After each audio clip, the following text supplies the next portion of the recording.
একবার মক্কার পৌত্তলিকদের একজন প্রতিনিধি, তার নাম ছিল উতবা, সে নবীজির কাছে এসে বলল, যদি আপনি এই নবুয়তের দাবিটা ত্যাগ করেন, আমরা আপনাকে আরবের সব সম্পদ দিয়ে দেব, আপনাকে বানাবো আরব জাতির নেতা, আপনাকে আমাদের রাজা বানাবো। আমরা আপনার যেটা চাই সেটা হচ্ছে আপনি এই দাবিটা করবেন না যে ঈশ্বর মাত্র একজন। নবীজি প্রত্যাখ্যান করলেন সূরা ফুসিলাতের একটি আয়াত দিয়ে, পবিত্র কোরআনের সূরা নম্বর 41। এই চেষ্টা বহুবার করা হয়েছে। একবার চাচা আবু তালিব বললেন যে নবুয়তের দাবি ছেড়ে দাও, আমরা তোমাকে আরবের সবচেয়ে সম্পদশালী মানুষ বানিয়ে দেব। নবীজি বলেছিলেন, হে আমার চাচা, যদি তারা আমার ডান হাতে সূর্য এনে দেয় আর বাম হাতে চাঁদ, আমি এই দাবি ত্যাগ করব না যতদিন বেঁচে থাকি।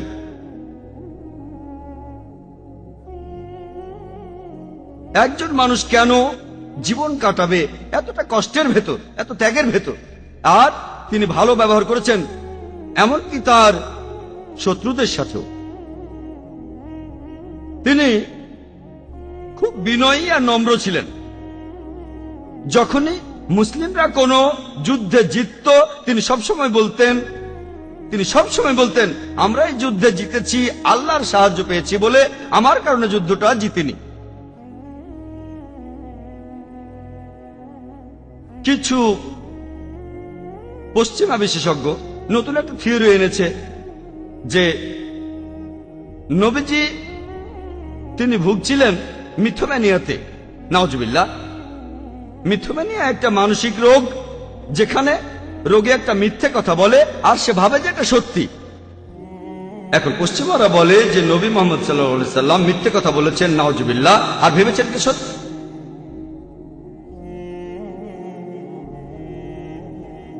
মনোবিজ্ঞানী যদি কোনো মিথোম্যানিয়াকে চিকিৎসা করেন, তিনি সেই রোগীকে বলবেন বাস্তব ঘটনা, কারণ এই লোকগুলো বাস্তবকে মানতে পারে না। ধরেন একজন লোক বলল, আমি ইংল্যান্ডের রাজা। মনোবিজ্ঞানী সেই লোককে বলবেন না যে পাগল অথবা উন্মাদ, তিনি বলবেন, ঠিক আছে, আপনি যদি ইংল্যান্ডের রাজা হন, আপনার রানী কোথায়? সে বলল, আমার রানী বাপের বাড়ি চলে গেছে।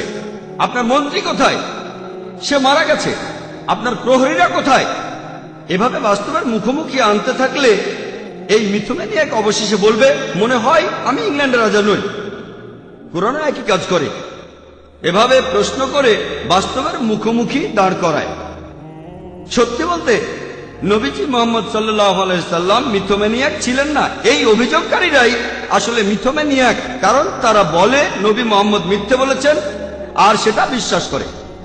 আর কোরআন এই লোকদের দাঁড় করায় বাস্তবের সামনে, তাদেরকে প্রশ্ন করে, যদি সন্দেহ করো, যদি মনে করো যে কোরআন আসমানি কিতাব নয়, যদি কোরআনের পবিত্রতাকে সন্দেহ করো, যদি মনে করো যে কোরআন আল্লাহর কাছ থেকে আসেনি, তাহলে এটা কি?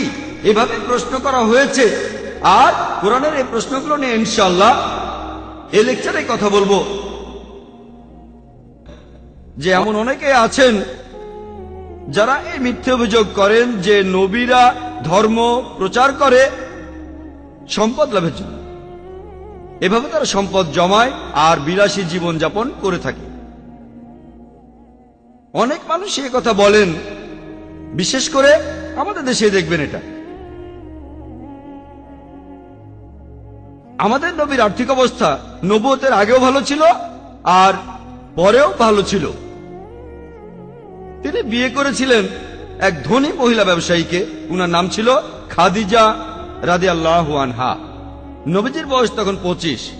এর 15 বছর পরে তিনি নবুয়ত লাভ করেন। নবুয়ত লাভের পরে নবীজিকে চরম প্রতিকূলতার মধ্য দিয়ে যেতে হয়েছে। আর আন-নাওয়ীর সংগ্রহ করা হাদিস অনুযায়ী রিয়াদাস সালেহিন, এখানে 492 নম্বর হাদিসে বলা হয়েছে যে আয়েশা রাদিয়াল্লাহু আনহা, নবীজি মুহাম্মদ সাল্লাল্লাহু আলাইহি সাল্লামের স্ত্রী, তিনি বলেছেন, যে এমন সময় গেছে যখন 1 বা 2 মাস পার হয়ে যেত কিন্তু ঘরের ভেতরে আগুন জ্বালানো হতো না, কারণ তাদের রান্না করার খাবার ছিল না। তখন তারা খেজুর আর পানি খেয়ে টিকেছিলেন, আর মাঝে মধ্যে মদিনার লোকজন তাদের জন্য ছাগলের দুধ পাঠাতো। সাময়িক সময়ের জন্য নবীজি এই প্রতিকূলতার মধ্য দিয়ে গেছেন। রিয়াদ আর সালেহিন অনুযায়ী হাদিস নম্বর 465 ও 466, হযরত বিলাল রাদিয়াল্লাহু আনহু বলেছেন যে যখনই নবীজি কোন প্রকার উপহার পেতেন অথবা ভবিষ্যতের জন্য কিছু, তিনি সেগুলো গরিবদের মধ্যে বিলিয়ে দিতেন, সেগুলো তার নিজের জন্য রাখতেন না। তাহলে এই সন্দেহ কেন করবেন যে নবীজি মিথ্যে কথা বলেছেন নাউজুবিল্লাহ বস্তুগত লাভের জন্য? আর পবিত্র কোরআনের একটি আয়াত আছে যেটা এই অভিযোগকে প্রত্যাখ্যান করে। আয়াতটা সূরা বাকারার ৭৯ নম্বর আয়াত, আর এই আয়াতে উল্লেখ করা হয়েছে ফাওয়াইলুল লিল্লাযিনা ইয়াকতুবুনাল কিতাবা বিআইদিহিম, সুতরাং দুর্ভোগ তাদের জন্য যারা নিজের হাতে কিতাব রচনা করে। সুম্মা ইয়াকুলুনা হাজা মিন ইনদিল্লাহ, আর তারা বলে এটা আল্লাহর নিকট হতে, লিয়াস্তারু বিহি সামানান কালিলা, তারা এই কথা বলে তুচ্ছ মূল্য প্রাপ্তির জন্য। ফাওয়াইলুল লাহুম মিম্মা কাতাবাত আইদিহিম, তাদের হাত যা লিখেছে সেজন্য তারাই শাস্তি পাবে। ফাওয়াইলুল লাহুম মিম্মা আকসিবুন, সেজন্য শাস্তি তাদেরই যা উপার্জন করেছে। এই আয়াতটা সেই লোকগুলো সম্পর্কে বলছে যারা নিজের হাতে কিতাব লিখেছে আর বলেছে এটা আল্লাহর নিকট হতে, অথবা তারা আল্লাহর বাণী পাল্টিয়ে নিজের মতো করে লিখেছে। আর যদি এমনটা হতো যে নবী মুহাম্মদ সাল্লাল্লাহু আলাইহি সাল্লাম নিজেই এই কোরআন লিখেছেন আর বলেছেন এটা আল্লাহর কাছ থেকে এসেছে, আর তার জীবদ্দশাতে যদি সবাই এটা জেনে যেত, তাহলে নবীজিকে বলা হতো সবচেয়ে বড় ভণ্ড, আর তার নিজের বইতে নিজেকে অভিশাপ দিতেন। কিছু মানুষ বলে যে নবীজি মুহাম্মদ সাল্লাল্লাহু আলাইহি সাল্লাম বলেছেন যে পবিত্র কোরআন এসেছে আল্লাহর কাছ থেকে, আর দাবি করেছেন আল্লাহর নবী। এতে সম্মান পাবেন, ক্ষমতা খ্যাতির জন্য, নেতা হওয়ার জন্য। সেই লোকের বৈশিষ্ট্য কি যার থাকে ক্ষমতা, সম্মান, নেতৃত্ব আর খ্যাতি? সে খুব দামি কাপড় পরে, সে খুব ভালো খাবার খায়, সে থাকে কোন ম্যানশনে, বড় কোন বিল্ডিং এ, অনেক গার্ড থাকে ইত্যাদি। আমাদের প্রিয় নবীজি মুহাম্মদ সাল্লাল্লাহু আলাইহি সাল্লাম তিনি নিজেই দুধ দুইয়েছেন, নিজের জামা নিজেই সেলাই করেছেন, নিজের জুতো নিজেই মেরামত করেছেন। এছাড়াও প্রায় তিনি গৃহস্থালির কাজকর্ম করতেন। সরলতা আর নম্রতার দিক থেকে নবীজি ছিলেন এক অসাধারণ মডেল। তিনি মেঝের উপর বসতেন, তিনি কেনাকাটা করতে বাজারে যেতেন কোনো প্রহরী ছাড়া। যদি গরিব লোকেরাও তাকে দাওয়াত করত, তিনি তাদের বাড়িতে যেতেন, তাদের বাড়িতে যা থাকতো সেটাই আগ্রহ করে খেতেন। আর এসব কিছু কারণে নবীজির শত্রুরা বলতো, পবিত্র কোরআনে বলা হয়েছে সূরা তাওবার 61 নম্বর আয়াতে উল্লেখ করা হয়েছে, ও সে তো সবার কথা শোনে, এ তাহলে কেমন মানুষ, সে তো সব ধরনের লোকের কথাই শোনে। অনেকে আরেকটা থিওরির কথা বলে, সেটা রিলিজিয়াস ইলিউশন থিওরি বা সাবকনসিয়াস থিওরি, যেটা অনুযায়ী নবীজি, তারা বলে নাউজুবিল্লাহ, তিনি তার অবচেতন মন থেকে এই কোরআন লিখেছিলেন, তিনিও জানেন না। আবার অনেকে বলে তিনি উন্মাদ ছিলেন, নাউজুবিল্লাহ। আসুন তাদের দাবিটা পরীক্ষা করি। একজন লোক যদি কোন রোগে ভুগে থাকে অথবা যদি পাগল হয়, তারা এটা বুঝতে পারে না যে কোরআন নাজিল করা হয়েছিল বেশ কিছু সময় ধরে, সেটা ছিল 23 বছর। পুরো কোরআনটা একবারেই নাজিল হয়নি, এটা নাজিল হতে সময় লেগেছিল মোট 23 বছর, ধাপে ধাপে ধারাবাহিকভাবে।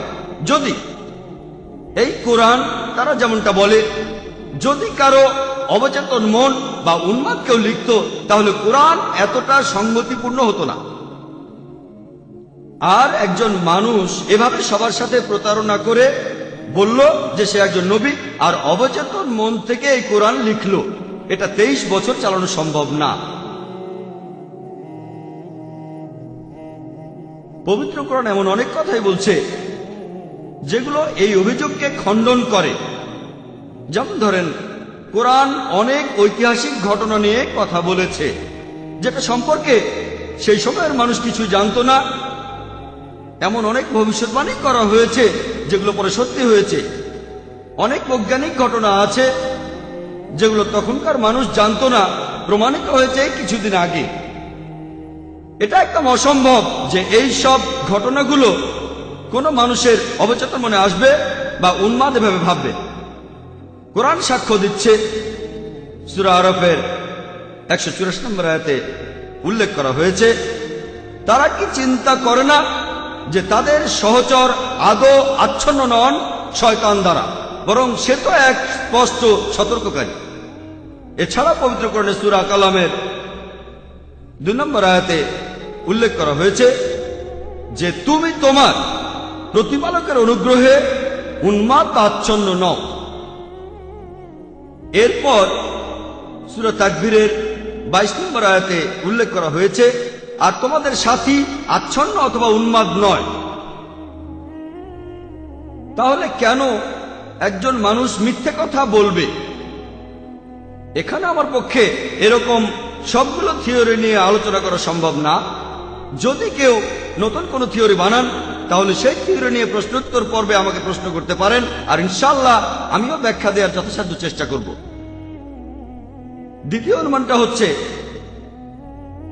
যে নবীজি কোরআনের কথাগুলো অন্য ধর্মগ্রন্থ থেকে নিয়েছেন, অথবা তিনি এগুলো শুনেছেন কোনো মানুষের মুখ থেকে। শুধু একটা ঐতিহাসিক ঘটনা দিয়েই এই অভিযোগটা খণ্ডন করা যায়। সেটা হচ্ছে আমাদের নবীজি হযরত মুহাম্মদ সাল্লাল্লাহু আলাইহি সাল্লাম, তিনি ছিলেন নিরক্ষর। আর কোরআন সাক্ষ্য দিচ্ছে। সূরা আনকাবুতের 48 নম্বর আয়াতে উল্লেখ করা হয়েছে যে তুমি এর আগে অন্য কোনো কিতাব পাঠ করোনি এই কিতাব নাজিল হওয়ার আগে, এবং তুমি নিজের হাতে কোনো কিতাবও লিখোনি এটার আগে। আর সেজন্য অবশ্যই মিথ্যাচারীরা কোনো সন্দেহ পোষণ করবে না। আল্লাহ সুবহানাহু ওয়া তাআলা জানতেন যে লোকজন কোরআনের উৎস নিয়ে সন্দেহ প্রকাশ করবে, আর সেজন্যই আল্লাহ তার পবিত্র জ্ঞান দিয়ে বেছে নিয়েছেন তার শেষ এবং চূড়ান্ত নবীকে, নবী মুহাম্মদ সাল্লাল্লাহু আলাইহি সাল্লামকে, যিনি ছিলেন উম্মি, একজন নিরক্ষর, লিখতে পড়তে তিনি জানতেন না। তা না হলে অবশ্যই লোকজন সন্দেহ করত। আশেপাশে যে লোকজন আছে তারা তখন বিভিন্ন রকম কথা বলতো, আর নবীজির অক্ষরজ্ঞান থাকলে সমালোচক, সন্দেহবাদী, তারা সবাই তখন সুযোগ পেয়ে বলতো যে আমাদের নবীজি কোন জায়গা থেকে কপি করেছেন আর নতুন করে সামনে এনেছেন। নাউজুবিল্লাহ। এই অভিযোগ এটাকেও খণ্ডন করা হয়েছে। এই অভিযোগ এটাকেও কোরআন খণ্ডন করে। আমাদের ভাই আশরাফ মোহাম্মদী শুরুতে কোরআন তেলাওয়াত করলেন সূরা সাজদার 1 নম্বর থেকে 3 নম্বর আয়াত পর্যন্ত। আলিফ লাম মিম তানজিলুল কিতাবি লা রাইবা ফি মিন রাব্বিল আলামিন। আলিফ লাম মিম, এই কিতাবটি অবতীর্ণ হয়েছে কোনো সন্দেহ ছাড়া বিশ্বজগতের প্রতিপালকের নিকট হতে। তারা কি বলে সে নিজে এটা লিখেছে? না, এটা প্রতিপালক হতে আগত সত্য, যাতে সতর্ক করতে পারো সেই জাতিকে যাদের কাছে আগে কোনো সতর্ককারী আসেননি, যাতে করে তারা সৎ পথে চলতে পারে। পবিত্র কোরআন আসলে অন্যান্য ধর্মগ্রন্থ থেকে আলাদা। এই সব ধর্মগ্রন্থে মানুষের জন্য কিছু গল্প বলা হয়, একটা গল্পের বই। গল্পের শুরুটা কেমন? শুরুতে থাকে কোন এক সময় শেয়াল আর আঙ্গুর, নেকড়ে আর মেষশাবক। একইভাবে অন্যান্য ধর্মগ্রন্থ যদি পড়েন যে শুরুতে ছিলেন শুধু ঈশ্বর, তিনি পৃথিবী আকাশমণ্ডলী বানিয়েছেন, শুরুতে ছিল একটা শব্দ, অথবা এভাবে বলবে এইরকমই কথা ছিল, তাই এই ঘটনাই ঘটেছে। পবিত্র কোরআন আমাদের এমন কিছু বলছে না যে শুরুতে ছিল অমুক তমুক। আপনারা যদি অন্যান্য ধর্মগ্রন্থ পড়েন, সেখানে মানুষের বানানো ধারাবাহিকতা দেখবেন। সেখানে বলা হচ্ছে একজন লোককে নিয়ে, বলা হচ্ছে তার পরিবারের কথা, তার সন্তানের কথা, এই কথাগুলো বলা হচ্ছে ধারাবাহিকভাবে। প্রথম অধ্যায়, দ্বিতীয় অধ্যায়, এভাবে বলা হয়েছে। কোরআনও বিভিন্ন মানুষ সম্পর্কে বলেছে, তাদের পরিবার সম্পর্কে, কিন্তু কোরআন এভাবে গল্পের বইয়ের মতো করে এই কথাগুলো বলেনি। পবিত্র কোরআনের স্টাইলটা একেবারেই নিজস্ব, বইটা একেবারে আলাদা।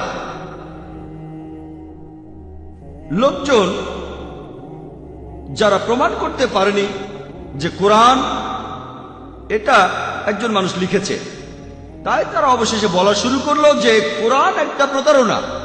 নাউজুবিল্লাহ। যদি তাদের বলি প্রতারণাটা কোথায়, তারা কোরআনের মধ্যে একটাও প্রতারণা দেখাতে পারবে না, পুরো কোরআনের মধ্যে। লোকজনের সেটাই বিশ্বাস যেটার পক্ষে কোন রকম প্রমাণ বা যুক্তি নেই, আর সেটা বিশ্বাস করে তারা নিজেদেরই বোকা বানায়। যেমন ধরেন, যদি আমি বিশ্বাস করি যে একজন লোক সে আমার শত্রু, এটার পক্ষে আমার কাছে প্রমাণ নেই, এমনটা ভাবার পক্ষে কোনো যুক্তিও নেই, কিন্তু যখনই সেই লোকটা আমার সামনে আসবে, আমার মিথ্যে বিশ্বাসের কারণে তাকে আমার শত্রু বলে ধরে নেব, সেও তখন আমাকে তার শত্রু বলে ধরবে, আর তখন আমিও সন্তুষ্ট হব। দেখলেন, ঠিকই ভেবেছিলাম এই লোকটা আমার শত্রু, কারণ সে শত্রুর মতো ব্যবহার করছে। যদি আমি তাকে প্রথমে শত্রু না ভাবতাম, তাহলে সেই লোকটাও শত্রুর মতো ব্যবহার করত না। তাহলে লোকজন কোন রকম প্রমাণ অথবা যুক্তি ছাড়াই বিশ্বাস করে, আর সেটাকে বিশ্বাস করে নিজেদের বোকা বানায়। কোরআন বলছে যে আসমানি কিতাব, এর মধ্যে আপনি পাবেন বিভিন্ন যুক্তি। কিছু লোক বলে ধর্মগ্রন্থগুলো যুক্তিতর্কের ঊর্ধ্বে। যদি যুক্তিতর্কের ঊর্ধ্বে হয়, তাহলে এ কথা কিভাবে বলি যে অমুক পবিত্র ধর্মগ্রন্থ সত্যি আর অমুকটা মিথ্যা? আর যুক্তি দিয়ে বলাকে কোরআন উৎসাহিত করেছে, কথা বলাকে উৎসাহ দেওয়া হয়েছে। অনেক মুসলিম ভাবেন যে আমাদের ধর্মীয় আলোচনা করা উচিত নয়, এরকম আলোচনায় আমরা অংশগ্রহণ করব না যেখানে ধর্ম নিয়ে কথা হয়। তাদের ধারণাটা ভুল। কোরআন সূরা নাহলে বলছে, 125 নম্বর আয়াতে উল্লেখ করা হয়েছে, উদু ইলা সাবিলি রাব্বিকা বিল হিকমা ওয়াল মাউইজাতিল হাসানা ওয়াজাদিলহুম বিল্লাতি আহসান।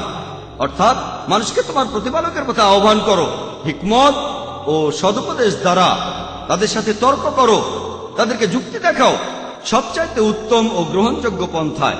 কোরআন আলোচনা করতে বলছে, যুক্তি দেখাতে বলছে। আর সেজন্য একটা আরবি শব্দ কালু, যার অর্থ তারা বলে, এটা কোরআনে আছে সব মিলিয়ে 332 বার। আরেকটা আরবি শব্দ কুল, যার অর্থ বলো, এটাও কোরআনে আছে মোট 332 বার। এটাই প্রমাণ যে কোরআন আলোচনা করতে বলে। আরেকটা থিওরি আছে যার নাম এক্সজস্টিং দ্য অল্টারনেটিভস। পবিত্র কোরআন বলছে যে এই পবিত্র কোরআন এটা নাজিল হয়েছে আল্লাহর কাছ থেকে।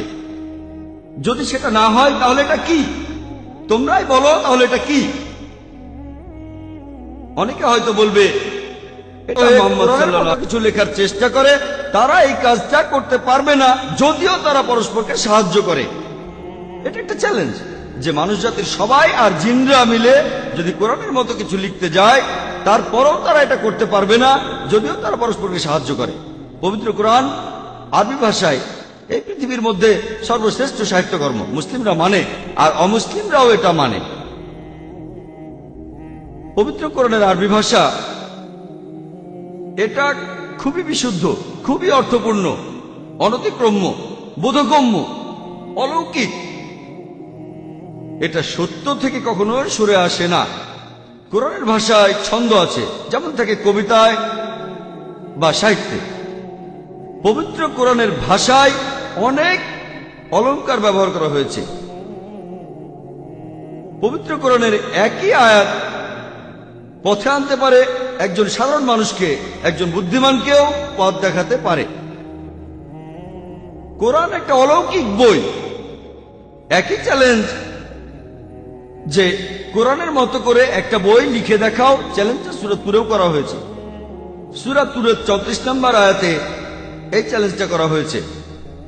এরপর আল্লাহ তাআলা এই চ্যালেঞ্জটাকে আরো সহজ করে দিয়েছেন। পবিত্র কোরআনে সূরা হুদের 13 নম্বর আয়াতে বলা হয়েছে, তারা কি বলে যে তারাই নিজ হাতে লিখেছে? তাদের বলো, পবিত্র কোরআনের মতো করে 10টা সূরা লেখো, আর সাহায্যকারী হিসেবে আল্লাহ ব্যতীত যাকে খুশি ডাকো, যদি তোমরা সত্যবাদী হও। আর পবিত্র কোরআনের মতো করে 10টা সূরা কেউ লিখতে পারেনি। আল্লাহ তাআলা এরপর চ্যালেঞ্জটাকে আরো সহজ করে দিয়েছেন। পবিত্র কোরআনে সূরা ইউনূসের 38 নম্বর আয়াতে উল্লেখ করা হয়েছে, তারা কি বলে তারাই এটা রচনা করেছে?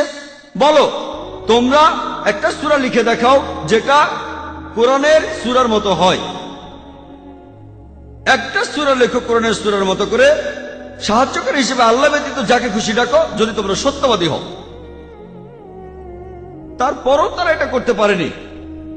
আল্লাহ সুবহানাহু ওয়া তাআলা এরপরে এই চ্যালেঞ্জটাকে আরো সহজ করে দিলেন।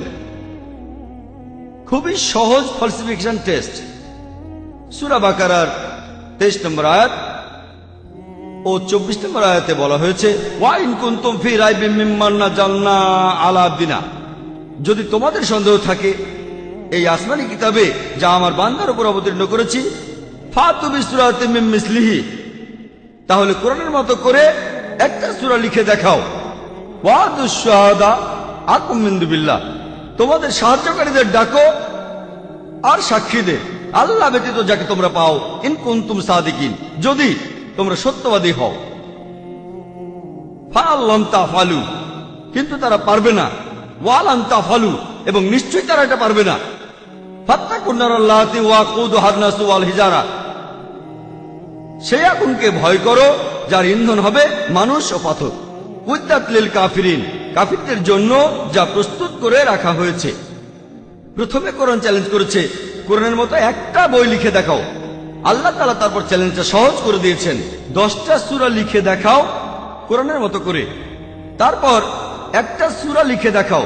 তারপর বলা হচ্ছে একটা সূরা লেখো কোরআনের কাছাকাছি, মিম মিসলিহি। অন্যান্য আয়াতে কোরআন বলছে মিসলিহি, এখানে বলা হচ্ছে মিম মিসলিহি, কিছুটা কাছাকাছি কোরআনের মতো করে। এটা করতে গিয়ে আরব অমুসলিমরা চরমভাবে ব্যর্থ হয়েছে।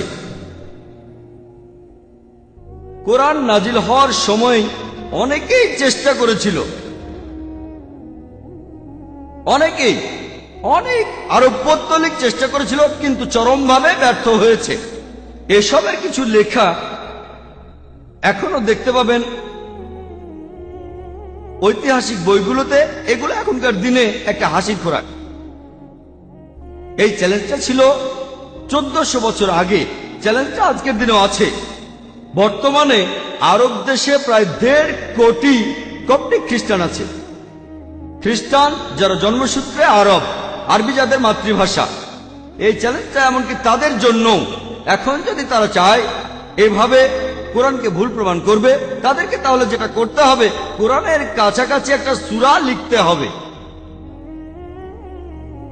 আর যদি ভালো করে দেখেন কিছু কিছু সূরা, কোরআনের কিছু কিছু সূরায় দেখবেন মাত্র 3টি আয়াত, অথবা দেখবেন সামান্য কয়েকটা আয়াত। তবে এখন পর্যন্ত কেউ এই কাজটা করতে পারেনি, আর ভবিষ্যতেও কেউ এই কাজটা করতে পারবে না ইনশাল্লাহ। আপনারা বলতে পারেন, আরবি তো আমাদের মাতৃভাষা না, তাহলে আমার জন্য এই চ্যালেঞ্জটা কেমন হবে? কোরআন এই চ্যালেঞ্জটা দিয়েছে, এমনকি যারা আরব না তাদেরও। যে লোকগুলো আরবিতে কথা বলতে পারে না, পৃথিবীর সব মানুষকে বলছে যদি তারা চায়, যদি পবিত্র কোরআনকে ভুল প্রমাণ করতে চায়, তারা তাদের সাধ্যমতো চেষ্টা করতে পারে।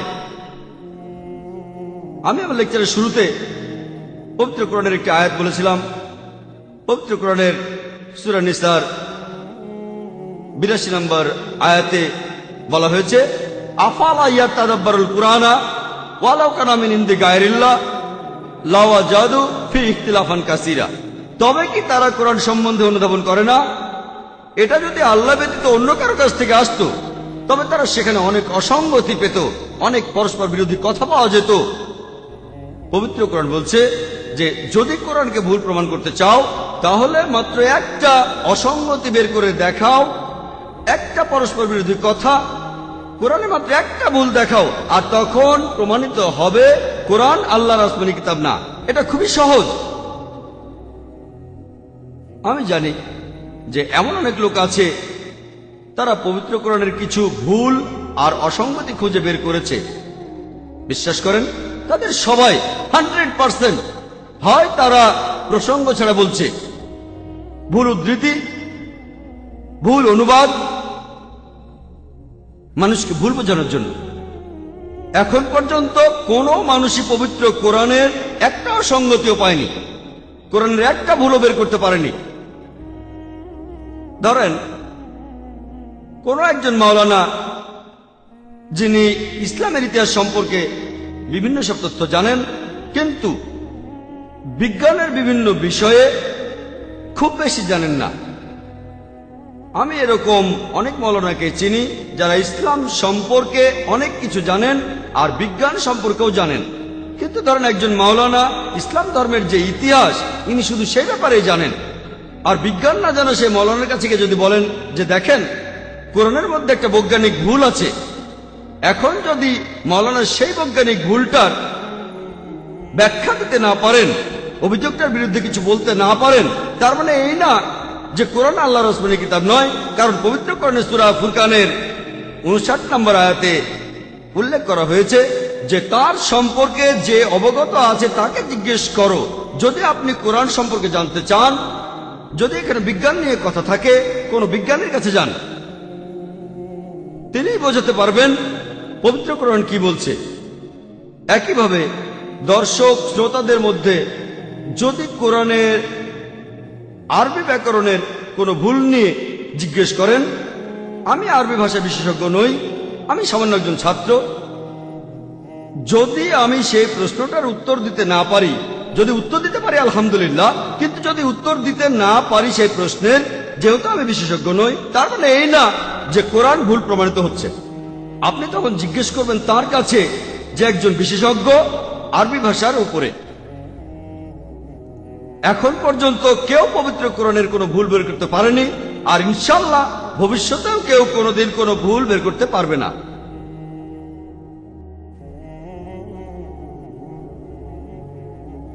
এইসব বিভিন্ন ব্যাখ্যা শোনার পর